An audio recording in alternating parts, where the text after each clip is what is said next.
തിരുവനന്തപുരം ധനുവച്ചപുരത്തെ സെലീനാമ്മയുടെ കല്ലറ പൊളിച്ച് മൃതദേഹം പുറത്തെടുത്തു. ഇൻക്വസ്റ്റ് നടപടികൾക്ക് ശേഷം പോസ്റ്റ്മോർട്ടം നടത്തും.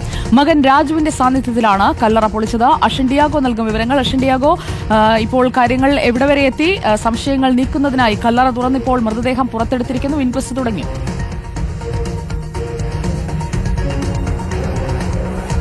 സുജി, അല്പസമയം മുമ്പാണ് ഈ കല്ലറ പൊളിച്ച് ഈ 75-കാരുടെ മൃതദേഹം പുറത്തേക്ക് എടുത്തത്. ഇനിയിപ്പോൾ ഇൻക്വസ്റ്റ് നടപടികൾക്ക് ശേഷം പോസ്റ്റ്മോർട്ടം നടത്തും എന്നുള്ളതാണ് നമുക്ക് അറിയാൻ സാധിക്കുന്നത്. ഈ പള്ളിയിൽ വെച്ച് തന്നെയായിരിക്കും, ഈ പള്ളി കോമ്പൗണ്ടിൽ തന്നെയായിരിക്കും ഈ ഒരു പോസ്റ്റ്മോർട്ടം നടക്കുക എന്നുള്ളതാണ്. കാരണം 17 ദിവസം പഴക്കമുള്ള ഒരു മൃതദേഹമാണ്. അപ്പോൾ ഇവിടെ വെച്ച് തന്നെ പോസ്റ്റ്മോർട്ടം നടത്തി അതിനുശേഷം ഈ കല്ലറയിൽ തന്നെ തിരിച്ച് സംസ്കരിക്കാനാണ് ഇപ്പോൾ നിലവിൽ തീരുമാനിച്ചിട്ടുള്ളത്. പക്ഷേ ഈ ഒരു സംഭവവുമായി ബന്ധപ്പെട്ട് ദുരൂഹതകൾ നിലനിൽക്കുന്നു എന്നുള്ളതാണ്. കാരണം ഇതൊരു കൊലപാതകം ആവാനുള്ള സാധ്യതകൾ ഉണ്ട് എന്നുള്ളത് തന്നെയാണ് ഈ നമ്മളോട് നേരത്തെ സംസാരിച്ചിരുന്ന അയൽവാസികൾ പറഞ്ഞത്. കാരണം ഈ മരണപ്പെടുന്നതിന് കുറച്ച് ദിവസങ്ങൾക്ക് മുമ്പ് ഈ സെലീനാമ്മ ഒരു മാല വാങ്ങിയിരുന്നു. ഏതാണ്ട് 3.5 പവന്റെ ഒരു മാലയാണ് വാങ്ങിയിരുന്നത്.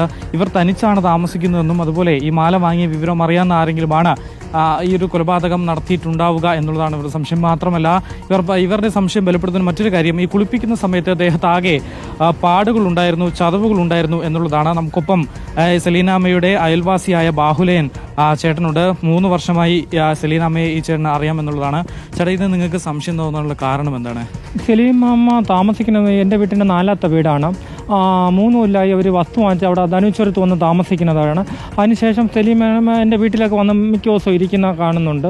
എന്നിട്ട് കഴിഞ്ഞ ആഴ്ചയിൽ ഞാൻ കണ്ടിരുന്നു, മരണത്തിന് മുമ്പേ ഒരാഴ്ചയ്ക്ക് മുമ്പേ കണ്ടിരുന്നു. അതിനുശേഷം സെലീമ അമ്മയുടെ കാര്യങ്ങളൊക്കെ പറയും. അപ്പോഴേ ഒരു മരിച്ചു കിടന്നപ്പോൾ ഒരു സ്ത്രീയാണ് പാല് വാങ്ങിച്ചുകൊണ്ട് വന്നത്. ഈ മാല എപ്പോഴാണ് വാങ്ങുന്നതെന്ന് അറിയാമോ? ഈ സെലീനാമ്മ ഒരു പുതിയ മാല വാങ്ങിയെന്ന് നേരത്തെ പറഞ്ഞില്ല, അത് എപ്പോഴാണ് വാങ്ങുന്നത്?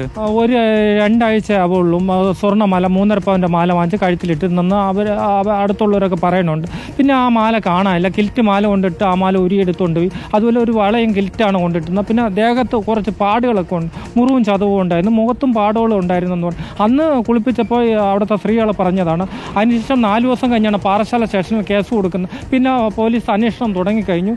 അതിനുശേഷം നമ്പർ പറഞ്ഞ് അന്ന് ആദ്യ ദിവസം പറഞ്ഞ് ഇതിൽ പാട് കൊടുക്കാമെന്ന് പറഞ്ഞപ്പോൾ അന്ന് മോൻ കേസ് കൊടുത്തില്ല. അതിന് ശേഷമാണ് കേസ് കൊടുക്കുന്നത്. സെലീനാമ്മയെ നന്നായിട്ട് അറിയാവുന്ന ഒരാളായിരിക്കില്ലേ? കാരണം ഇത് കൊലപാതകമാണെങ്കിൽ, കാരണം സെലീനാമ്മ തനിച്ചാണ് താമസിക്കുന്നതെന്നും ഒരു മാല വാങ്ങിയത് അടക്കമുള്ള കാര്യങ്ങൾ അറിയാവുന്ന ഒരാളായിരിക്കില്ലേ നടത്തിയിട്ടുണ്ടാവുക? ആയിരിക്കാനാണ് സാധ്യത. എന്തെന്ന് പറഞ്ഞാൽ നമ്മൾ ഈ സ്ഥലം എന്ന് പറഞ്ഞാൽ ശൂന്യതമായ സ്ഥലമാണ്. ആളും പേരൊന്നും ഇല്ലാത്ത. രാവിലെ അയൽക്കൂട്ടംകാർ പണിക്ക് പോകും, പിന്നെ വൈകുന്നേരം 5 മണിക്കാണ് വേണ്ടത്. അപ്പോഴും ഇവർ ഒറ്റയ്ക്കാണ് താമസിക്കുന്നത്. ഈ ഭാഗത്തൊന്നും ആളില്ല. പിന്നെ രാവിലെ കാപ്പിക്കൊക്കെ അവർ കൊണ്ടുവരുന്ന സ്പോൺസർ ചെയ്യും. അവരെയും സംശയം ഉണ്ടെന്നാണ് ആൾക്കാർ പറയുന്നത്. ഉച്ചയ്ക്ക് ചോറ് ചിലപ്പം ഓർഡർ ചെയ്താണ് അവർ കൊണ്ടുവരും. ഇങ്ങനെയൊക്കെ കഴിക്കണേന്ന് പറയും. പിന്നെ ആ വീട്ടിൽ വന്നു പോണവരെ സംശയിച്ചാൽ ആരൊക്കെ വരും. സെലീനാമ്മയുടെ മരണത്തിലെ ദുരൂഹത നീക്കുന്നതിനായിട്ടാണ് പള്ളിവളപ്പിൽ തന്നെ പോസ്റ്റ്മോർട്ടം നടത്താനുള്ള നടപടിക്രമങ്ങൾ ഇപ്പോൾ അവിടെ തുടങ്ങിയിരിക്കുന്നത്. കൂടുതൽ വിവരങ്ങൾക്കായി നമുക്ക് വീണ്ടും എത്താം അഷിൻ ഡിയാഗോയിലേക്ക്.